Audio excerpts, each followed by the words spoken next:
Welcome to STV. నా పేరు శ్రావ్య. బులెటిన్లో అప్డేట్స్ చూద్దాం. ఈరోజు నెల్లూరు జిల్లాలో ఎంత దారుణమైనటువంటి పరిస్థితులు ఉన్నాయి, శాంతి భద్రతలు పూర్తిగా అదుపు తప్పాయని చెప్పడానికి నిన్న జరిగినటువంటి పెంచిలయ్య హత్య ఒక నిదర్శనం. ఎందుకంటే నెల్లూరులో ఈ డ్రగ్స్ కల్చర్ ఏదైతే ఉందో దానిని పెంచి పోషిస్తున్నటువంటి కూటమి ప్రభుత్వంలో పెద్దలు వాళ్ళ నిర్వాకం. ఈరోజు ఏ వ్యక్తి అయితే వీటికి దూరంగా ఉండండి అని చెప్పని ఓ సామాజిక ఉద్యమకారుడు అనేటువంటి పెంచిలయ్య నిలదీస్తే నీవు గంజాయికి సంబంధించి డ్రగ్స్కి సంబంధించి వ్యతిరేకంగా మాట్లాడడమే నేరము, ద్రోహము, సహించడం అనేటువంటి శిక్ష విధిస్తాం మీకు అని చెప్పి నేరుగా పాపం పెంచిలేని హత్య చేసి ఆ కుటుంబాన్ని ఈరోజు అనాథలుగా మార్చినటువంటి పరిస్థితి. ఈరోజు అత్యంత దారుణమైనటువంటి పరిస్థితి. నిన్న పెంచిలయ్య మీద హత్య జరిగితే పోలీసులు ఆ హత్యకు సంబంధించినటువంటి నిందితులు ఎక్కడున్నాడని తెలుసుకొని వాళ్ళని పట్టుకోవడానికి వెళితే ఆ కానిస్టేబుల్ మీద దాడి చేశాడు, కానిస్టేబుల్ మీద పోలీసుల మీదనే దాడి చేసి హత్యాయత్నానికి పాల్పడ్డాడు అని అంటే వ్యవస్థ ఎంత దిగజారిపోయింది. ఈ ప్రభుత్వంలో అసలు ప్రజలకు సంబంధించినటువంటి అవసరాలు కానీ, ప్రజలకు సంబంధించినటువంటి సంక్షేమాన్ని గురించి కానీ, ప్రజలకు సంబంధించినటువంటి రక్షణ కల్పించాలనేటువంటిది కానీ, పోలీసుల మీదకే ఈ స్మగ్లర్లు, ఈ గుండాలు, ఈ డ్రగ్స్ మాఫియా తిరగబడేటువంటి పరిస్థితి ఏర్పడితే సమాజంలో ఉండేటువంటి వాళ్ళని ఎవరు కాపాడాలనేటువంటిది ఈరోజు ప్రతి ఒక్కరిని వేధిస్తున్నటువంటి ప్రశ్న. ఈరోజు ఎందువల్ల ఇది జరిగింది? పోలీస్ వ్యవస్థ మీదనే ఈరోజు ఎందుకు తిరగబడ్డారు? పోలీస్ వ్యవస్థ అనేటువంటిది ప్రజల గురించి కాకుండా, ప్రజల గురించి పట్టించుకోకుండా పాలకులు ఎవరైతే ఉన్నారో వాళ్ళకు సంబంధించి వాళ్ళ కనుసన్నల్లో వాళ్ళు చెప్పినటువంటి ఆదేశాలను అమలు చేస్తూ ప్రజల గురించి, అసలు ప్రజలు అనేటువంటి వాళ్ళు ఉన్నారు, ఇది సమాజం అనేటువంటి వాళ్ళు ఉన్నారనేటువంటి దాన్ని మర్చిపోయారు. కాబట్టే ఈరోజు నిందితులు సాక్షాత్తు పోలీసుల మీదనే దాడికి తెగబడినటువంటి పరిస్థితి. కాబట్టి ఇప్పటికైనా సరే చంద్రబాబుకి, కూటమి ప్రభుత్వంకి కనువిప్పు కలుగుతుందని నేను అనుకోను. కనీసం పోలీసు వ్యవస్థ అయినా మేలుకొని, వ్యవస్థ దిగజారిపోతున్నటువంటి పరిస్థితుల్లో కనీసం దీన్ని కాస్తైనా సరే ప్రజల కోసం మనం పనిచేయాలనేటువంటి అంతర్మథనం, ఆత్మ పరిశీలన చేసుకోవాల్సినటువంటి అవసరం అని చెప్పి తెలియజేస్తున్నాను. ఈరోజు చంద్రబాబు అయితే రాష్ట్రాన్ని కేర్ ఆఫ్ ఆంధ్రప్రదేశ్ అంటే కేర్ ఆఫ్ గంజాయి అన్నట్టుగా డ్రగ్స్ డెన్గా ఈరోజు మార్చేశాడు. ఎక్కడ కూడా వాటికి సంబంధించినటువంటి మాటలు తప్ప చేతల్లో ఎక్కడ వాటికి సంబంధించినటువంటి ఒక్క చర్య కూడా తీసుకున్నటువంటి దాఖలాలు కనిపించడం లేవు. ఈరోజు చూస్తే ప్రతి తప్పుడు వ్యాపారంలో టీడీపీ నేతలు ఆరితేరారు. ప్రతి తప్పుడు వ్యాపారంలో టీడీపీ నేతలు భాగస్వామ్యంగా ఉన్నారు. కదా, నకిలీ మద్యం అనుకుందామా, డ్రగ్స్ అనుకుందామా, గంజాయి అనుకుందామా, మరొక మాఫియా అనుకుందామా, మరొకటి అనుకుందామా, ఏదైనా సరే దానికి మూలాలు టీడీపీ నేతలు, టీడీపీకి సంబంధించినటువంటి బడా నాయకుల దగ్గర నుంచి చోటా నాయకుల దాకా ఎవరెవరి స్థాయిలో వాళ్ళు ఈరోజు ఈ సమాజం మీద పడి దోచుకు తినడం, దాడులు చేయడం, హత్యలు చేయడం అనేటువంటిది ఆనవాయితీగా మారిపోయినటువంటి పరిస్థితి. నేను అడుగుతున్న సూటిగా చంద్రబాబు నాయుడు ఏం సెలవు ఇచ్చాడు? 100 రోజుల్లో గంజాయి అనేటువంటి దాన్ని నిర్మూలన చేసేస్తాను ఈ రాష్ట్రంలో అని చెప్పి మాట్లాడాడు. అధికారంలోకి వచ్చి 550 రోజులైనా చంద్రబాబు గారు తమరు అధికారం వెలగబెడుతూ అధికారంలోకి వచ్చిన తర్వాత 100 రోజుల్లో పూర్తి చేస్తామని చెప్పారే. ఈరోజు 550 రోజులు అయ్యాయి తమరు అధికారంలోకి వచ్చి. గుర్తుందా? గుర్తు చేస్తున్నాం మీకు. 550 రోజులు అయ్యాయి, 100 రోజులు పోయాయి, అదనంగా ఒక 450 రోజులు కలిశాయి. అయినా సరే ఈరోజు మీరు చెప్పినటువంటి విషయంలో ఎక్కడా కూడా ఒక్క అడుగు కూడా ముందుకు పడినటువంటి పరిస్థితి లేదు. కాబట్టి మీ మాటలను ఒకసారి మీరే మననం చేసుకుని, గుర్తు చేసుకుని, ఎందుకంటే సంక్షేమ కార్యక్రమాల వాటిలో మీరు మర్చిపోయినట్టుగా నటిస్తున్నారు. కనీసం ఈ సామాజిక భద్రత, శాంతి భద్రతల విషయంలోనైనా సరే మీరు చెప్పినటువంటి మాటకి కట్టుబడి ఉంటారా? దాన్ని కూడా ఈరోజు మిగతావన్నీ మోసం చేసినట్లే ప్రజలను ఆ విషయంలో కూడా మోసం చేయదలుచుకున్నారనేటువంటిది ఈరోజు స్పష్టం చేయాల్సినటువంటి పరిస్థితి. అదేమంటే చెప్తాడు, ఈగలు ఎందుకది ఈగలు తోలుకుంటుంది. ఎక్కడైనా ఒక్కరైనా ఏదో అమాయకులు ఇరికించి బడాబాబులను తప్పించడం తప్ప దీనికి సంబంధించినటువంటి మూలాలు కనుక్కొని ఎక్కడ జరిగింది, ఏ విధంగా జరిగింది అనేటువంటిది ఎక్కడన్నా ఉందా? తమర పుత్రరత్నం మంత్రి గారు లోకేష్ బాబు ఆయన తీసుకొచ్చి ఆయన పేరుతో సబ్ కమిటీ చేశారు. ఆయన ఏం అధ్యయనం చేశాడో, దీని మీద ఏమి నివారణ చర్యలు తీసుకున్నాడో అది ప్రజలకు చెప్పాల్సినటువంటి అవసరం ఉందా లేదా అని చెప్పి ఈ సందర్భంగా మేము డిమాండ్ చేస్తున్నాం. ఈరోజు అదేవిధంగా లా అండ్ ఆర్డర్, డ్రగ్స్ నివారణ, దాడులు, మానభంగాలు వీటిలన్నిటిలో కూడా మహిళల మీద అత్యాచారాల దగ్గర నుంచి అన్ని విషయాల్లో ఈ ప్రభుత్వ వైఫల్యం కొట్టొచ్చినట్టుగా కనిపిస్తుందా లేదా అనేటువంటిది ప్రజలు గ్రహించాల్సినటువంటి పరిస్థితి అని చెప్పి మీ అందరికీ తెలియజేస్తున్నాను. నిన్న కాక మొన్న విశాఖపట్నంలో దేశవ్యాప్తంగా డ్రగ్ దందా నడిపినటువంటి ముఠా పట్టుబడింది.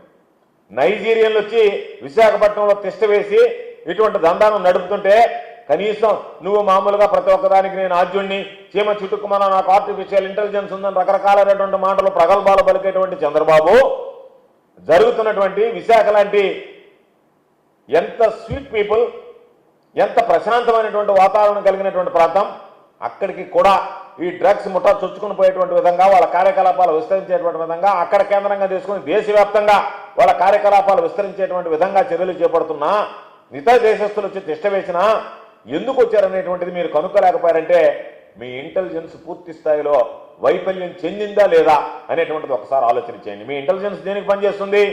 వైఎస్ఆర్ కాంగ్రెస్ పార్టీ వ్యక్తుల మీద పోలీసులు అక్రమ కేసులు బనాయిస్తే వాళ్ళని ముద్దాయిలుగా చూపిస్తే ఆ ముద్దాయిలు ఎక్కడెక్కడ ఉన్నారో వాళ్ళని ఏ విధంగా పట్టకు రావాలా, ఏ విధంగా జైలుకి పంపాలనేటువంటి దాని మీద ఇంటెలిజెన్స్ పనిచేస్తుంది తప్ప ప్రజల అవసరాల మీద, ఈ సమాజానికి జరగబోయేటువంటి చెడును గురించి ఆలోచన చేసేటువంటి పరిస్థితిలో కానీ దాన్ని ఆలోచించి దానికి తగినటువంటి పటిష్టమైనటువంటి చర్యలు తీసుకుని నివారించాలనేటువంటి ఆలోచన కానీ ఈరోజు ఇంటెలిజెన్స్ చేసేటువంటి పరిస్థితుల్లో లేదు. కాబట్టి ఈరోజు ఈ డ్రగ్స్ కానీ ఇవన్నీ కూడా అత్యంత ప్రమాదకరమైనటువంటి స్థాయికి చేరిపోయాయి. అధికార పార్టీతో పెనవేసుకున్నటువంటి నాయకులు, మాకు ఒక ధైర్యం, అధికార పార్టీ ఉంది, మేము ఏం చేసినా చెల్లుబడి అవుతుంది, మాకు సంబంధించినటువంటి నాయకులు మాకు అండదండలు అందిస్తారనేటువంటి ధైర్యం వాళ్ళలో పెనవేసుకునింది. కాబట్టి ఆ ధైర్యం, ఆ ఊపుతోనే మేము ఏమి ప్రవర్తించినా, ఇష్టారాజ్యంగా వ్యవహరించినా మమ్మల్ని కాపాడడానికి మా వెనక ఈ కూటమి ప్రభుత్వంలో ఉండేటువంటి ఒక పాలకుడు బలమైనటువంటి వ్యక్తి ఉన్నాడనేటువంటి ధైర్యం, ధీమా ఈరోజు ఈ ప్రభుత్వం కల్పించింది. కాబట్టే ఈరోజు విచ్చలవిడిగా వాళ్ళు చెలరేగి పెట్టిరేగిపోయేటువంటి పరిస్థితి ఏర్పడింది.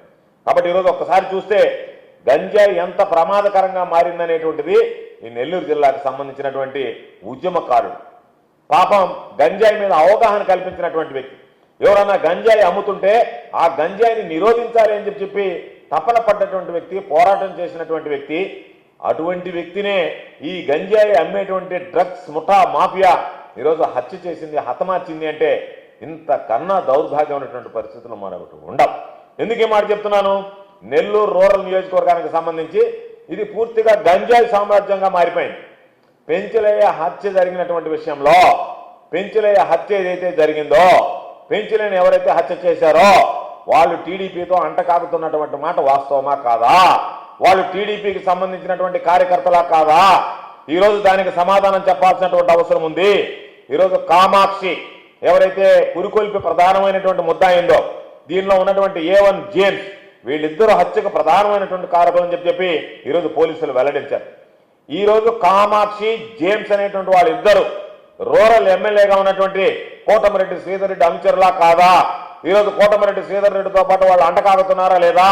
వాళ్ళు ఉన్నారనేటువంటి ధైర్యంతోనే ఈ విధంగా వాళ్ళు ప్రవర్తించారు తప్ప మరొకటి కాదు కదా. కాబట్టి ఈ రోజు దీనికి సంబంధించినటువంటి దానిలో ఏదైనా ఇటువంటివి జరిగినప్పుడు నేను అడుగుతున్నా శ్రీధర్ రెడ్డి గారిని, నిద్రలేస్తే చంద్రన వెలుగులు, మరొక వెలుగులు, అక్కడ అభివృద్ధి, ఇక్కడ సంక్షేమం మాట్లాడేటువంటి మీరు మీ నియోజకవర్గంలో, రూరల్ నియోజకవర్గంలో ఎంత పెద్ద ఎత్తున గంజాయికి సంబంధించినటువంటి స్మగ్లింగ్ జరుగుతుంటే వాటిని నిరోధించాల్సినటువంటి మీరు దాన్ని పట్టించుకోకుండా మీతో ఉండేటువంటి వ్యక్తులే ఈరోజు హత్యలకి పాల్పడుతూ ఉంటే మీరు ఎటువంటి చర్యలు తీసుకున్నారు? ఈరోజు మీరు వెళ్ళి మొసల కర్రీలు కాచడమో లేదా అక్కడ కూర్చోవడమో, దీన్ని ఖండించడం ఈరోజు నేను చూసా సామాజిక మాధ్యమాలు అన్నింటిలో ఖండించాను. ఖండించడానికి ఎవరిని ఖండిస్తారు? మిమ్మల్ని మీరు ఖండించుకోవాల్సినటువంటి పరిస్థితి, మీ పార్టీ మీద మీరు విమర్శించుకోవాల్సినటువంటి పరిస్థితి, మీరు చేసినటువంటి తప్పులు మీరే ఖండించుకుంటామని చెప్పి నటించడం మాని, ఇది నిజంగా సమాజంలో ఈరోజు పెట్టలేకపోతున్నటువంటి పోలీసులు, శాంతి భద్రతలు ఈరోజు నిర్వీర్యమైపోయినటువంటిది, శాంతి భద్రతల పోలీసు వ్యవస్థ పనికి రాకుండా పోయిందనేటువంటి దానికి ఇది ఒక ఉదాహరణ, నిదర్శనం. ఎందుకు ఈరోజు పోలీసు వ్యవస్థ ఎవరు చెప్పుతో వెళ్ళిపోయింది?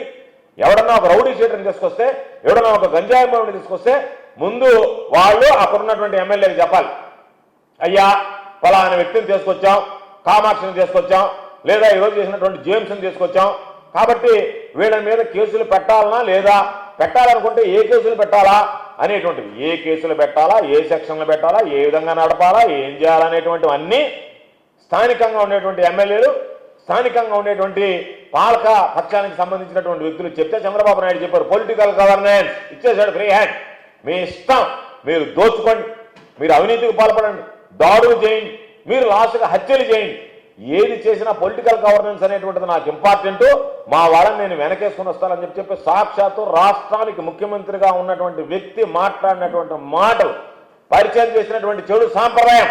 ఈరోజు నెల్లూరు జిల్లాలో అయితే ఉదయం లేస్తే పేపర్ కావాలంటే, సాయంకాలం పడుకోవాలంటే, సాధారణంగా మహిళలు బయటకు రావాలంటే భయపడేటువంటి వాళ్ళు ఈరోజు పురుషులు కూడా ఇంట్లో ఉండాలంటేనే ఇంటి మీదకి వచ్చి దాడి చేస్తారేమో అనేటువంటి ఆ భయం ఏర్పడేటువంటి పరిస్థితి ఏర్పడింది. ఎన్నడూ లేనిటువంటి పరిస్థితి.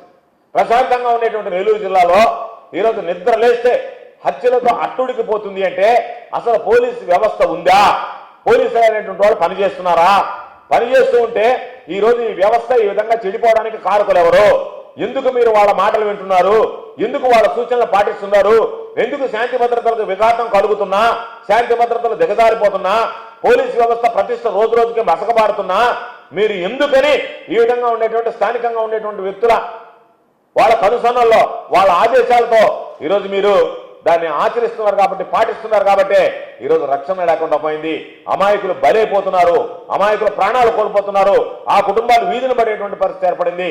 కాబట్టి దీనికి ప్రధానమైనటువంటి కారణం ఈరోజు ప్రభుత్వ కనుసన్నల్లో ఉన్నటువంటి పోలీసు వ్యవస్థ అని చెప్పి సందర్భంగా తెలియజేస్తున్నాను. అధికార పార్టీ దళుతోనే ఈరోజు కేవలం మమ్మల్ని మాకుండేటువంటి ఎమ్మెల్యే కాపాడగలడనేటువంటి ధైర్యంతోనే ఈరోజు పెంచిలేని హత్య చేయగలిగాడు తప్ప, ఆ ధైర్యం ధీమా లేకపోతే ఈ ప్రభుత్వం నన్ను కాపాడుతుంది, ఈ ఎమ్మెల్యే నన్ను కాపాడుతాడు, ఈ పోలీసులు నన్ను ఏం చేయలేరు అనేటువంటి ధైర్యం ధీమా ఉండబట్టే వాళ్ళు హత్య చేశారు, పట్టుకోబోయినటువంటి పోలీసుల మీద దాడి చేశారు. కాబట్టి ఇప్పుడు మరలా పోలీసు వ్యవస్థ పునరాలోచించుకోవాల్సినటువంటి పరిస్థితి ఏర్పడిందని చెప్పి మీ అందరికీ తెలియజేస్తున్నాను. అనే సందర్భాలు అధికార పార్టీ ఇష్ట ప్రకారం పనులు చేస్తుంటే, ఇష్ట ప్రకారం అవినీతికి పాల్పడుతుంటే, మీ అవినీతిని ప్రశ్నిస్తే అక్కడ ఉన్నటువంటి దళితుడైనటువంటి గోపాల్ అనేటువంటి వ్యక్తి గొంతు ఇంటికి వెళ్ళి రాత్రి పూట ధైర్యంగా గొంతు కోశారు. దాంట్లో వాళ్ళు 6 మంది ముద్దాయిలు అన్నారు. నెల్లూరు పోలీసులో కేవలం 3 మందిని అరెస్ట్ చేశారు. ఏమయ్యా మీరు 3 మందిని అరెస్ట్ చేశారంటే ఆ 3 మంది మాత్రమే దాడిలో పాల్గొన్నారు కాబట్టి వాళ్ళు 3గురిని అరెస్ట్ చేశామని. దానికన్నా ప్రధానమైనటువంటి వ్యక్తులు పాత్రదారులు ఎవరన్నా పంపిస్తే వెళ్ళేవాళ్ళు, సూత్రధారులు పంపించేవాళ్ళు, దీన్ని ప్లాన్ చేసేవాళ్ళు, వాళ్ళు ఈరోజు ఇష్టారాజ్యంగా తిరుగుతున్నారు. ఆ తిరిగేటువంటి వ్యక్తులు ఆ గోపాల్ ఇంటి ముందు వెళ్ళి నిలబడి వాళ్ళ స్థాయి వ్యంగ్యంగా నవ్వుతుంటే, చిలోక్తులు విసురుతుంటే వాళ్ళు అయ్యా మాకు ఈ పరిస్థితి అంటే జిల్లా ఎస్పీకి డిఎస్పీ గారికి ఫోన్ చేసి చెప్తే మేము వెంటనే చర్యలు తీసుకుంటామని చెప్పడం అంటే, ఒక హత్యకు పురికొల్పినటువంటి వ్యక్తులు ఆ వ్యక్తి మీద హత్య చేయడానికి ప్రయత్నించినటువంటి వాళ్ళు ఆ ఇంటి ముందు వెళ్ళి వాళ్ళు కూర్చొని ఉంటే వాళ్ళ ముందు నిలబడి ఈరోజు హేళనగా నవ్వుతున్నారు అంటే మీరు మమ్మల్ని ఏం చేయగలిగారు అనేటువంటి ఛాలెంజ్ వాళ్ళు ఆ కుటుంబానికి కాదు, ఈ ప్రభుత్వానికి, ఈ పోలీస్ వ్యవస్థకు విసురుతున్నారు అనేటువంటిది గుర్తుంచుకోండి. ఆ ప్రభుత్వం, ఆ కుటుంబం చిన్న కుటుంబం, ఏమీ చేయలేనటువంటి పరిస్థితిలో ఉండొచ్చు వాళ్ళు. కానీ వ్యవస్థ ఈరోజు దాన్ని ఒకసారి లోతుగా పరిశీలిస్తే వాళ్ళు నవ్వింది, వాళ్ళు హేళన చేసిన ఆ కుటుంబాన్ని కాదు, ఈ ప్రభుత్వాన్ని, మీరు నడిపిస్తున్నటువంటి పోలీసు వ్యవస్థ అనేటువంటి విషయాన్ని గుర్తుంచుకోండి. కాబట్టి ఈరోజు పోలీసులకు డ్రగ్స్ కంట్రోల్ అవసరంలే, శాంతి భద్రతలు అవసరంలే, శాంతి భద్రతల గురించి పట్టించుకోవాల్సినటువంటి అవసరంలే, ఎక్కడ అసాంఘిక కార్యకలాపాలు జరుగుతున్న అవసరంలే, ఎక్కడ అసాంఘిక శక్తులు పర్యటిస్తున్నారో అవసరంలే. ప్రభుత్వానికి అవసరం ఏమిటంటే ఎవడన్నా ప్రభుత్వానికి వ్యతిరేకంగా సోషల్ మీడియాలో మెసేజ్ పెట్టాడు, వాళ్ళని పిలిపించండి, వాళ్ళని కొట్టండి, వాళ్ళని లోపలేయండి, వాళ్ళని కూర్చోబెట్టండి, వాళ్ళని రోజు పోలీస్ స్టేషన్ చుట్టూ తిప్పండి. ఎవడన్నా వైఎస్ఆర్ కాంగ్రెస్ పార్టీ ఫ్లెక్సీ కట్టాడు, ఎంత ధైర్యం రా నీకు ఈ ప్రభుత్వంలో ఫ్లెక్సీ కట్టడానికి, వాళ్ళని తీసుకురండి, ముందు ఆ ఫ్లెక్సీ ఇప్పండి, ఇప్పి మాకు ఫోటో పెట్టండి, కట్టిన దానికి మీరు ఫ్లెక్సీ కట్టిన దానికి మీరు పోలీస్ స్టేషన్కి రావాలా, పోలీస్ స్టేషన్లో వాడి మీద ఏదో ఒక తప్పుడు కేసు పెట్టాలా, లేదా వాడిని కూర్చోబెట్టి కొట్టాలా, వాడిని బెదిరించాలా, భయపెట్టాలా. మరొకసారి నువ్వు ఫ్లెక్సీ కడితే కనపడవు, పరిణామాలు తీవ్రంగా ఉంటాయని చెప్పి హెచ్చరించాలా.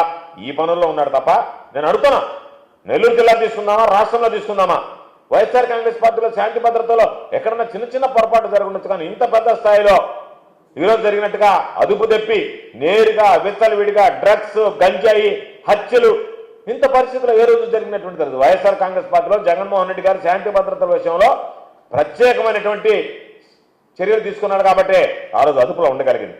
ఈరోజు మేము ఎవరన్నా వైఎస్ఆర్ కాంగ్రెస్ పార్టీకి దూరంగా పెడితే వీళ్ళు పనికిరారు, వీళ్ళు అనైతిక కార్యకలాపాలకు పాల్పడుతున్నారు, కాబట్టి వీళ్ళతో మాకు అవసరం లేదు, కాబట్టి వీళ్ళందరినీ దూరంగా పెడదామనంటే వాడు హక్కును చేర్చుకునేది. మీరు వాళ్ళని హక్కును చేర్చుకుని ఈరోజు ఎక్కడున్నారు? నెల్లూరుకు సంబంధించి ఈ హత్యలో ముద్దాయిలైనటువంటి వ్యక్తులు మీతో ఉన్నారా, మాతో ఉన్నారు? మరి దానికి సంబంధించినటువంటి దాంట్లో సోషల్ మీడియాలో వీళ్ళందరూ వైఎస్ఆర్ కాంగ్రెస్ పార్టీలో చాలా మంది చేరుతారు. కానీ గుర్తుంచుకోవాల్సింది, వైఎస్ఆర్ కాంగ్రెస్ పార్టీ కొంత నిబద్ధతతో నిజాయితీగా వ్యవహరించింది. రౌడీ షీటర్లు ఎవరైనా తప్పు చేస్తే వెంటనే బహిష్కరించాం, పోలీసులకు చెప్పాం, మీకు శాంతి భద్రత అనేది అట్మోస్ట్ ఇంపార్టెంట్, ఆ తర్వాత మిగతా విషయాలు రాజకీయ విషయాలు అని చెప్పాం. ప్రజలకు సంబంధించినటువంటి మాన ప్రాణాలకు రక్షణ కల్పించాల్సినటువంటి బాధ్యత పోలీసు వ్యవస్థ అని చెప్పాం. మేము మా ఇష్ట ప్రకారం, మాతో ఉన్నారు కాబట్టి, మాతో వాళ్ళు వెళ్ళిపోతారు కాబట్టి, మీరు మా ఇష్ట ప్రకారం మేము చెప్పినట్టుగా మా వాళ్ళు ఏం చేసినా రక్షించాలనేటువంటి ఆలోచన ఆ రోజు వైఎస్ఆర్ కాంగ్రెస్ పార్టీలో ఏ నాయకుడు, చిన్న కార్యకర్త దగ్గర నుంచి నాయకుడు దాకా ఎవరు చేసినటువంటి పరిస్థితి లేదు. ఈ రోజు కూడా మా దగ్గరికి వచ్చి చెప్తున్నారు, ఏదన్నా జరిగితే మన తనాన్ని లేకుండా మనం శిక్షించాం. ఈరోజు తెలుగుదేశం పార్టీలో చూస్తే వాళ్ళు ఏమి చేసినా సరే ఆ పార్టీ హక్కును చేర్చుకుంటుంది అని చెప్పి ప్రశ్నించేటువంటి పరిస్థితులు ఉన్నా మనం తప్పు చేయకూడదు. ఒకరిద్దరి కోసం ఈ సమాజంలో ఈ పార్టీకి సంబంధించినటువంటి వ్యక్తులు దోషులుగా నిలబడకూడదు. కాబట్టి ఈరోజు జగన్మోహన్ రెడ్డి గారి క్రెడిబిలిటీ జనాలలో పెరిగింది. జగన్మోహన్ రెడ్డి గారు ఉన్నప్పుడు శాంతి భద్రతలకు సంబంధించినటువంటి విఘాతం కలగలేదు అని చెప్పి ఈరోజు ధైర్యంగా చెప్పగలిగేటువంటి పరిస్థితి ఏర్పడింది. కాబట్టి ఇప్పటికైనా పోలీసు వ్యవస్థ, ప్రజలను కాపాడాల్సినటువంటి పోలీసు వ్యవస్థ, మిమ్మల్ని మీరు కాపాడుకోవాల్సినటువంటి పరిస్థితి ఏర్పడితే, మీ మీద దాడులు జరుగుతుంటే ఆ దాడులకి మీరు బలయ్యేటువంటి పరిస్థితి ఏర్పడితే ఈరోజు పోలీసు వ్యవస్థ వైఫల్యం, పోలీసు వ్యవస్థ ఎంత నీరు గారిపోయింది, పోలీసు వ్యవస్థ అంటే ఎంత లెక్క లేకుండా పోయింది అనేటువంటి దాని మీద ఈరోజు ఎప్పటికైనా పోలీసు వ్యవస్థ కళ్ళు తెరవాలి అని చెప్పి ఈరోజు కోరుకుంటున్నా. రాష్ట్రంలో ఈరోజు రౌడీ షీటర్లు బలపడ్డారు, స్మగ్లర్లు బలపడ్డారు, బలహీన పడిపోయింది పోలీసు వ్యవస్థ. రౌడీ షీటర్లు ఒక పక్కేమో, స్మగ్లర్లు, ఇతర అసాంఘిక శక్తులు బలపడ్డాయి, పోలీసు వ్యవస్థ బలహీన పడిపోయింది. ఈరోజు రౌడీ షీటర్లు రౌడీ షీట్ ఓపెన్ చేయాలంటే తెలుగుదేశం పార్టీ వాడి మీద రౌడీ షీట్ ఓపెన్ చేయకూడదు. వైఎస్ఆర్ కాంగ్రెస్ పార్టీ వాడి మీద ఒక్క కేసు ఉన్నా సరే రౌడీ షీట్ ఓపెన్ చేయండి, పీడీ యాక్ట్ అమలు చేయండి, ఏదో ఒక విధంగా ఇబ్బందులు పెట్టండి. అంతే తప్ప తెలుగుదేశం పార్టీ వాడి జోలికి మాత్రం వెళ్ళడానికి లేదని ఈరోజు తెలుగుదేశం పాలకులు, తెలుగుదేశం పార్టీలో ప్రభుత్వంలో ఉన్నటువంటి పెద్దలు జారీ చేసినటువంటి హుకుంని పోలీసులు పాటిస్తున్నారు. కాబట్టి ఈరోజు పోలీసులు బలహీనపడ్డారు, రౌడీ షీటర్లు, అసాంఘిక శక్తులు ఈరోజు బలపడ్డాయి. కాబట్టి ఈ అసాంఘిక శక్తులు ఏదైతే ఉన్నాయో వాళ్ళకి సంబంధించినటువంటి డ్రగ్స్ కావచ్చు, గంజాయికి సంబంధించినటువంటి మాఫియా కావచ్చు, వీళ్ళందరినీ నియంత్రించడంలో ఇటు ప్రభుత్వం, అటు పోలీసు వ్యవస్థ పూర్తిగా నిర్వీర్యమైపోయింది అనేటువంటిది ప్రతి ఒక్కరికి తెలిసినటువంటి విషయం. ఈరోజు చూస్తున్నాం, రెడ్ బుక్ రాజ్యాంగం, పొలిటికల్ గవర్నెన్స్ తడాకా చూపిస్తున్నారు తప్ప ఈ రెండు రెడ్ బుక్ రాజ్యాంగంతో లోకేష్ నేరుగానే చెప్తున్నాడు, రెడ్ బుక్ రాజ్యాంగం చూశారా రాజా అని చెప్పాను. చూస్తున్నాం రాజా, మీ పరిపాలన చూస్తున్నాం, మీ పరిపాలనలో ప్రజలకు మాన ప్రాణాలు లేకుండా ఏ విధంగా అయితే వాళ్ళకి పాపం మాన ప్రాణాలకు ఇబ్బందులు కలుగుతున్నాయి అది చూస్తున్నాం, ప్రజలు ఏ విధంగా ప్రాణాలు కోల్పోతున్నారో చూస్తున్నాం, ప్రజలు ఏ విధంగా ఇబ్బందులు పడుతున్నామో చూస్తున్నాం. ఇప్పటికైనా ఈ ప్రభుత్వం కనువిప్పు కలగదు, ఈ ప్రభుత్వం చర్యలు తీసుకుంటుందని మేము అనుకోవడం లేదు. ఈ ప్రభుత్వం ఏదో హడావిడి చేసి మొక్కుబడిగా కేసులు పెట్టి మరలా వాళ్ళకి బెయిల్ ఇచ్చి వాళ్ళని బయటకు తీసుకురావాలనేటువంటి ఆలోచన ఉంది. ఈరోజు నెల్లూరు జిల్లాలో జరిగినటువంటి అనేక కార్యక్రమాల్లో, అనేక హత్యాకుల్లో ఎవరన్నా తెలుగుదేశం పార్టీకి సంబంధించినటువంటి వ్యక్తులుంటే మొక్కుబడిగా కేసు పెట్టడం, మరీ బలవంతం చేస్తే, పోరాటం చేస్తే వాళ్ళని జైలుకి పంపించడం, వెంటనే వాళ్ళని బెయిల్ మీద విడుదలయ్యే విధంగా పోలీసులు చర్యలు తీసుకున్నారు. కాబట్టి ఈరోజు వాళ్ళకి లెక్కలేనితనం వచ్చింది. కాబట్టి ఈరోజు ఆ విధంగా ప్రవర్తిస్తున్నారు అని చెప్పి ఈ సందర్భంగా తెలియజేస్తూ, వైఎస్ఆర్ మీద తప్పుడు కేసులు పెట్టడం, వైఎస్ఆర్కి సంబంధించినటువంటి వాళ్ళని ఇబ్బంది పెట్టడం, కక్ష రాజకీయాలను ప్రోత్సహించడం, ప్రజలకు సంబంధించినటువంటి విషయాల్లో కానీ, శాంతి భద్రతల విషయాల్లో కానీ పూర్తిగా పట్టించుకోకుండా వదిలేశారు. కాబట్టి ఈరోజు ఈ పరిస్థితి దాపురించింది అని చెప్పి ఈ సందర్భంగా తెలియజేస్తూ, ఈరోజు పాపం ఏ వ్యక్తి అయితే పెంచులయ్యా పాపం ఆ ప్రాంతానికి సంబంధించి ఎక్కడా కూడా గంజాయి లాంటి వాటికి భావితరాల పిల్లలు బలి కాకూడదు, వాళ్ళ భవిష్యత్తు బాగుండాలి అని చెప్పి పోరాడాడో ఆ పోరాడినటువంటి వ్యక్తి ఈరోజు ప్రాణాలు వదిలివేయడం ప్రతి ఒక్కరిని కలిసివేస్తుంది. కాబట్టి వైఎస్ఆర్ కాంగ్రెస్ పార్టీ పక్షాన కూడా పాపం పెంచులయ్య కుటుంబానికి ఈరోజు సానుభూతిని తెలియజేస్తూ, పెంచులయ్యకి వైఎస్ఆర్ కాంగ్రెస్ పార్టీ పక్షాన ఘనమైనటువంటి నివాళులు అర్పిస్తూ, కూటమి ప్రభుత్వ పాలకులారా ఇప్పటికైనా కళ్ళు తెరవండి, ప్రజలకు సంబంధించినటువంటి ప్రాణాలు ఈరోజు గాలిలో కలిసిపోతున్నాయి, కాబట్టి ఈరోజు వైఎస్ఆర్ కాంగ్రెస్ పార్టీకి సంబంధించినటువంటి వాళ్ళు రోజు రోజుకి ఎంతమందిని చంపాలనేటువంటి టార్గెట్ పెట్టి చంపేస్తున్నారు. పాపం ఆ కుటుంబాల గోడు మీరు చేసినటువంటి పాపాలన్నీ శాపాల్లాగా పరిణమిస్తాయి. ఇప్పటికైనా ఆత్మ పరిశీలన చేసుకుని ఈ వ్యవస్థలో ఎటువంటి చెడు సాంప్రదాయాలని ఈ కూటమి ప్రభుత్వం పరిచయం చేస్తుందనేటువంటి దాన్ని గుర్తుంచుకొని ప్రజలు మీకు ఇచ్చినటువంటి అవకాశాన్ని మీరు ఉన్నన్ని రోజులు, ఎందుకంటే ప్రజలు ఇంకా మిమ్మల్ని ఉపేక్షించరు, ప్రజలు ఇంకా మిమ్మల్ని ఎక్కడ కూడా భరించేటువంటి పరిస్థితి లేదు. కానీ రాజ్యాంగబద్ధంగా ఎన్నుకోబడ్డారు కాబట్టి ఉన్నటువంటి ఆ కొద్ది కాలమైనా సరే ఇకరైనా సరే మీరు మారుతారని ఆశిస్తూ ప్రజల కోసం పనిచేయండి అని చెప్పి కోరుకుంటూ, ప్రత్యేకించి పోలీసు వ్యవస్థని మరలా కోరుకునేది మీరు ప్రజల యొక్క శాంతి భద్రతలు, ఈ సమాజం యొక్క శాంతి భద్రతలు, ప్రజల యొక్క రక్షణ సంక్షేమమే ధ్యేయంగా పనిచేయండి. ఇప్పటికైనా పోలీసు వ్యవస్థ నిర్వీర్యం కాకుండా, నీరు గారిపోకుండా ఆ పోలీసు వ్యవస్థ ప్రతిష్ట నిలబెట్టేటువంటి విధంగా వ్యవహరించండి అని చెప్పి విజ్ఞప్తి చేస్తుంది.